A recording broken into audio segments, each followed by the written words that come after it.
How far back does your knowledge of that cabin go? Well, my mother and father, we watched them build the Mansfield Dam.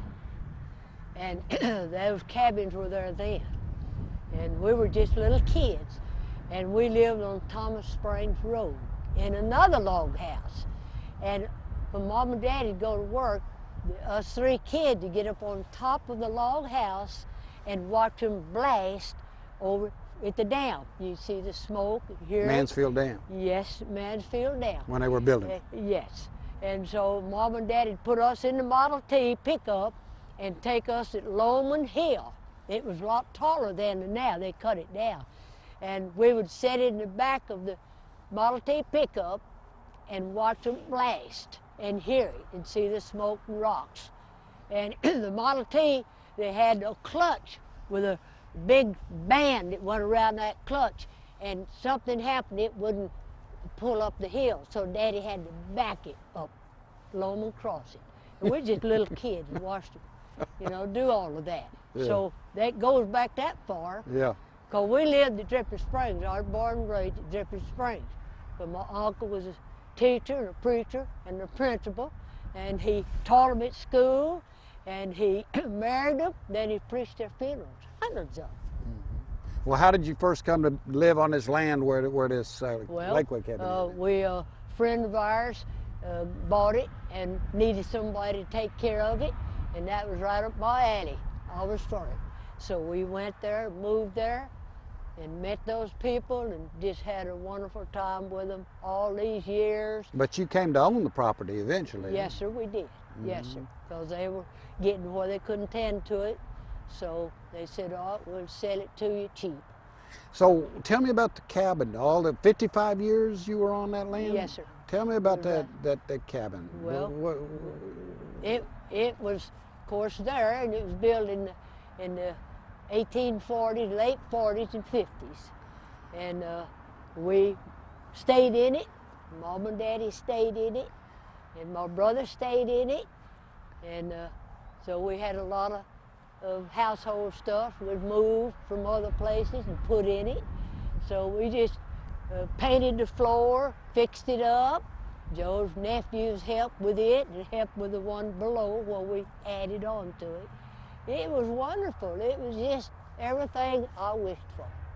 All my years I wished for something just like that. No one knows how I enjoyed all of that and the memories that I have and the pictures. It's just out of this world. Now, when you say you lived in it, are you talking about that other cabin you were telling me about first? Yes, sir, both of them. But the one that was on your place that they moved, you lived in it also? Kinda, till we got the other fixed. Because we were adding around the other log cabin. There was two of them, and we added all around it.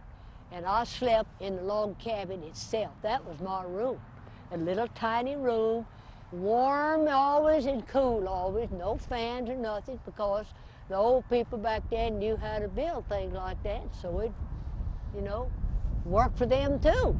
And it was all logs, just genuine logs that big around. And those logs came from cedars that were cut right down there on the creek and hauled up there by mules and built those houses. At one time there was more than the one cabin. Yeah, right down there where we built around it. There was two there. There was two right there. Yes, sir. And then other ones all around the country around here. Oh, yes. The Boneses had right down there at Barton Creek. There's a cemetery in back, and they had log houses too.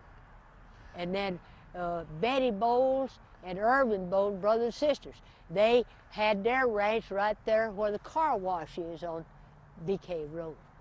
And my parents shared their sheep and goats for them back in the 40s, late 30s and the 40s, right there. And they're buried on that piece of property, that brother and sister, right there, right below HEB. That's where their grave is. You think these cabins are important? We ought to be hanging on to them? Yes, sir. The young folks have no idea what the pioneers built and did and had. And the school at Lake Travis would come down there and take pictures of those houses, and they were, the teachers would point them to take pictures, and take back to the school, and they won lots of prizes. I have the big pictures. They put on a huge piece of cardboard and stuck all those pictures of everything, the well, the houses, everything, and they would win prizes at Lake Travis School with that log houses. Why do you think it's important? Well, it's history. And after all, you know, somebody had to make history when we came here, and they had to have a home, so they just went down on the creek bottom and went to cutting logs, and it had what they called dovetail on each one of those logs. If you saw them, you could see up there where they're about this big around, maybe that big, and it looked just like a dove's tail fanned out. Exactly, and they call it dovetail. They fit in notches on every one of them.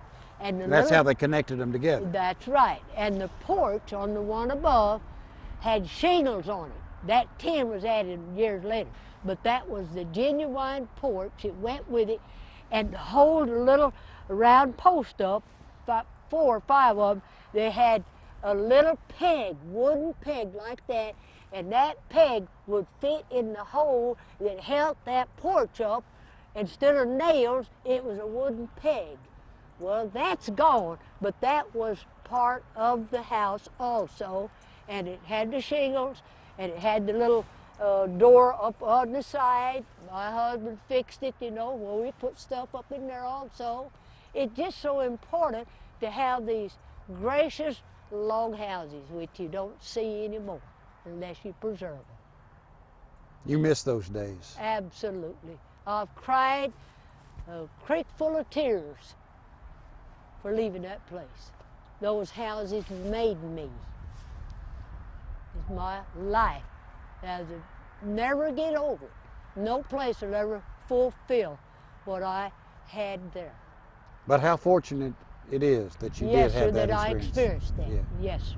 That's right.